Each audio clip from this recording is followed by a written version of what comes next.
क्या इंसान 135 सालों तक जिंदा रह पाएंगे? ये है आज मेरा टॉपिक।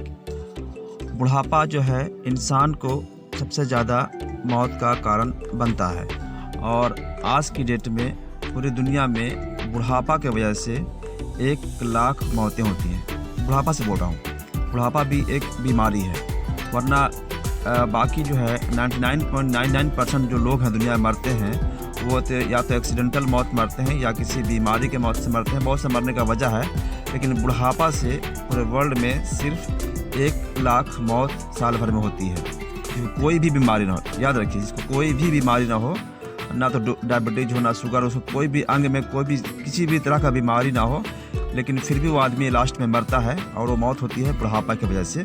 वैसे लोग पूरे दुनिया में सिर्फ 1 लाख मरते हैं और पूरी दुनिया की आबादी 750 करोड़ से ज़्यादा है। तो बुढ़ापा को रोकने की अभी पूरी दुनिया में तैयारी हो रही है और सेहत का राज है। और उसके अलावा जो मौत मरते हैं लोग तो बीमारी से मरते हैं। बीमारियां बहुत तरह की हैं, उसके बारे में मैं ज़्यादा बात नहीं करूंगा। दांत है लेकिन सेहत का पैमाना, अगर आपका सेहतमंद दांत है तो उससे भी आप लंबी उम्र को पा सकते हैं। हम लोग देखते हैं कि जिनकी दांत मजबूत है बुढ़ापे तक भी वो आदमी सेहतमंद भी है और वो चलता फिरता रहता है। दांत कमज़ोर हो गया तो वो बेड पकड़ लेता है, क्योंकि दांत के कमज़ोर होने के बाद बहुत सारी बीमारियां और पकड़ लेती हैं। तो दांत है सेहत का पैमाना। अभी बात करेंगे एक साइंटिस्ट के बारे में जिनका नाम है कोर क्रिस्टियनसन, और ये बताते हैं कि उम्र बढ़ने का वजह अभी और तेज़ी से दुनिया में ग्रोथ हो रहा है और ये हम लोग अच्छे दौर में गुजर रहे हैं। इधर 100-150 साल में दुनिया वालों ने अपने ऊपर उम्र बढ़ाने पर काफ़ी कामयाबी हासिल की है और उम्र जो है 35 साल की उम्र से घिसने लगता है। 35 साल की उम्र से बॉडी में कोई ना कोई पार्ट्स में एक घिरसन शुरू हो जाता है, जिसके वजह से पार्ट्स ख़राब होने लगते हैं, अंग खराब होते हैं, बॉडी के पार्ट्स खराब होते हैं। इस तरह से बहुत सारे लिवर हो, फेफड़ा हो या कोई भी चीज़, एक बार अगर इन्फेक्शन शुरू होता है तो फिर बीमारी बढ़ते बढ़ते दवा पर चलता है और बीमारी फिर दूसरे अंग को, तीसरे अंग को और कुछ ना कुछ बॉडी के पार्ट्स को वो डैमेज करते करते इंसान बुढ़ापे और मौत की तरफ चला जाता है। लेकिन ग्लोबली अभी इंसान जो है अपने उम्र पे बहुत ज़्यादा कंट्रोल पाया है। आज से 150 साल पहले की बात करें तो पूरी दुनिया में इंसानों का एवरेज उम्र, मतलब औसत उम्र 40 साल हुआ करता था। पूरी दुनिया का औसत उम्र 40 साल हुआ करता था और आज जो है 60 साल एवरेज उम्र हो चुका है, 60 ईयर्स। पूरी दुनिया में ग्लोबली 60 साल लोग जीते हैं। और यूरोप की बात करें तो आज की डेट में यूरोप सबसे ज़्यादा सेहतमंद इलाके में आता है। उत्तरी यूरोप, खास तौर से शुमाली यूरोप, वहाँ 80 साल लोग जीते हैं आज की डेट में एवरेज। और इस तरह से एक लेडी फ्रेंच की हैं, फ्रांस की, जो अभी 1997 में दुनिया से गुजर गई, मर चुकी हैं। उनका नाम था लौसा कालमा और वो 122 साल की उम्र तक जिंदा थी। 122 साल में वो मरी हैं और ये रिकॉर्डेड था। उनकी पैदाइश का, डेट ऑफ बर्थ का सर्टिफिकेट भी था और डेट ऑफ मौत का भी। इस तरह से ये एक्चुअल होता है। बहुत सारे लोग तो ऐसे बोलते हैं 100 साल, 120 साल, लेकिन उनका जो है सर्टिफिकेट होना बहुत ज़रूरी है। गवर्नमेंट से approval, dates birth of certificate, birth का सर्टिफिकेट होगा तो आदमी उसको क्लेम कर सकता है। तो इस तरह से बर्थ सर्टिफिकेट के साथ में अगर कोई रिकॉर्डेड है तो वो फ्रेंच की लेडी है लौसा कालमा, जो 122 साल की उम्र में ज़िंदगी से मौत की तरफ गई थी और वो उसके बाद से अभी वैसा रिकॉर्ड और नहीं मिला है। वरना जापान में, इटली में, यूरोप वगैरह में बहुत सा कंट्री में अभी भी 120 साल तक लोग जी रहे हैं, लेकिन रिकॉर्डेड भी वो भी, मैंने 122 साल का भी रिकॉर्ड टूटा नहीं है, लेकिन 18 साल, 15 साल, 20 साल, 100 से ऊपर, मतलब 118, 120 तक लोग जी रहे हैं। और उसके बाद अंगों का डेंटिंग पेंटिंग, यानी बॉडी का पार्ट्स जो है उसकी डेंटिंग पेंटिंग, या कह सकते हैं हमारे जो जिस्म के जो आज़ा हैं उसकी डेंटिंग पेंटिंग पर भी काम चल रहा है।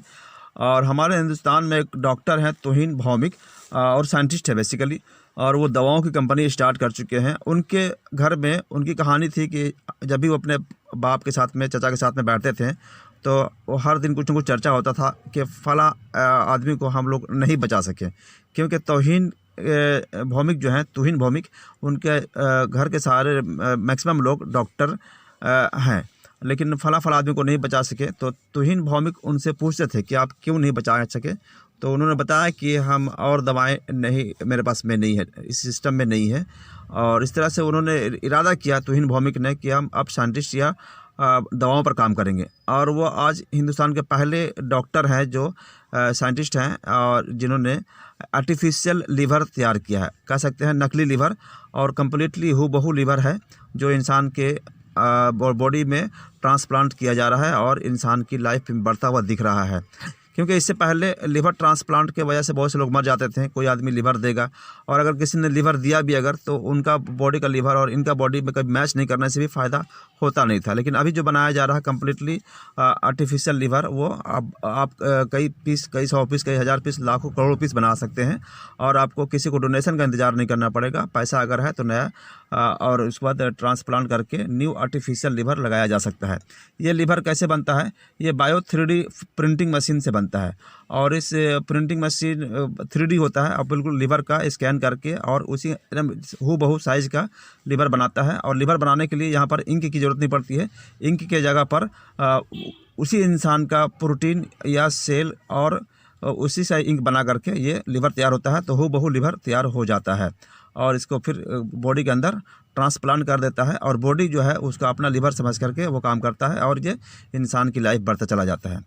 और उन्हीं का कहना है तुहिन भौमिक का कि कोई भी इंसान अगर 1981 के बाद अगर जिंदा इस धरती पर आया है, जिनकी पैदाइश हुई है 1981 के बाद की पैदाइश जिनकी हुई है, वो 135 साल तक जिंदा रह सकता है।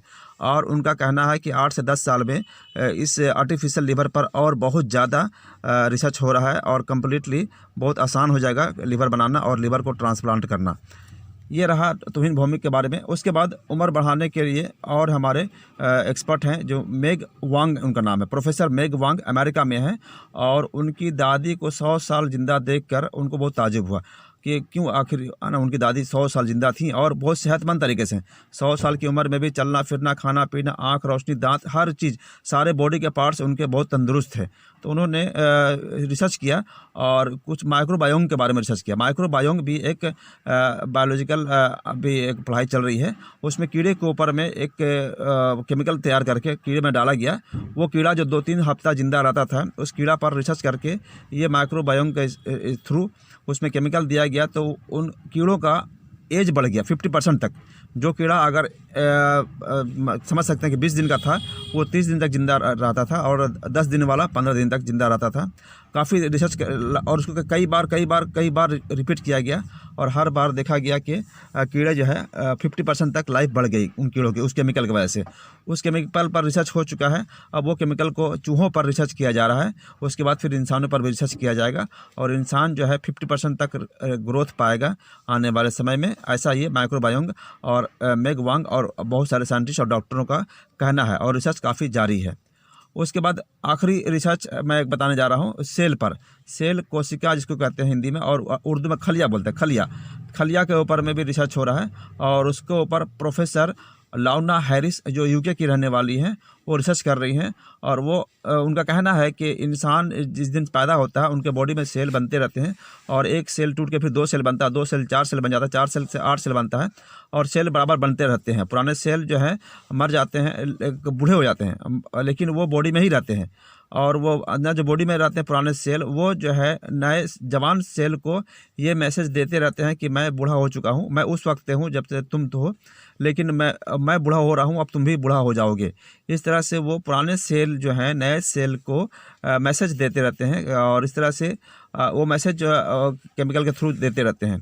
तो इस पर रिसर्च किया जा रहा है कि पुराने सेल को भी जवान किया जाए और एक केमिकल तैयार किया गया है अमेरिका में, यूके में खास तौर से। ये प्रोफेसर यूके की हैं लाउना हैरिस और उन्होंने केमिकल को जब पुराने सेल पर उसको केमिकल दिया गया और उसके बाद स्टडी किया गया 1 हफ्ता बाद 2 हफ्ता बाद, तो पुराने केमिकल जो पुराने सेल जो होते हैं, तो पुराने सेल का कलर जो है उनके पास एक डिवाइस है, उसे दिखता है पुराने सेल जो है ब्लू रंग की दिखता है उस डिवाइस के माध्यम से। जब इन्होंने इस तरह से जब केमिकल दिया पुराने सेल को और 1 हफ्ता के बाद जब उसको सर्च करना शुरू किया तो पुराने सेल को पता था कि वो ब्लू दिखेंगी, लेकिन उस डिवाइस के थ्रू ब्लू नहीं बल्कि वो ओरिजिनल और नए सेल के कलर में आ चुकी थी और नया सेल बन चुकी थी वो।